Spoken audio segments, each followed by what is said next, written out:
make a frog? I'm glad you asked. You can make a frog from a rectangle of cardboard. It should be about 15 centimetres by 10 centimetres. And you begin by folding over one of the short edges of the rectangle to meet the long side. There we are. And then crease down that diagonal.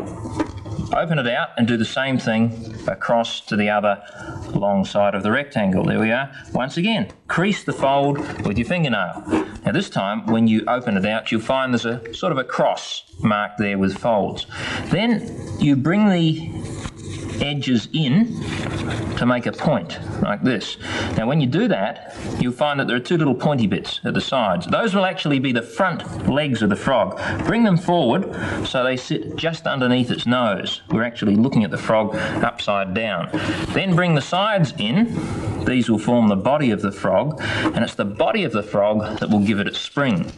You might say, how will cardboard make a frog spring? You'll be surprised how springy cardboard can be.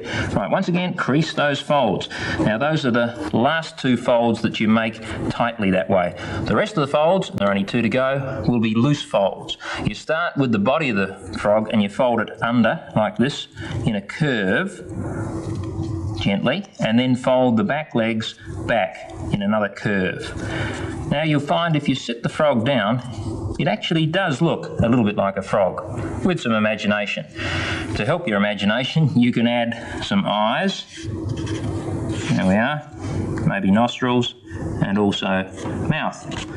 Now, all that remains to be done is to test the frog, see if it can jump. It's easy. All you do is press down on the back of the body with your finger and let it go. And the frog jumps in the air. With a bit of practice, you can make it jump up, backwards, forwards. Actually, the world record for this is 1.7 metres. See if you can beat that. I want to know. Curiosity.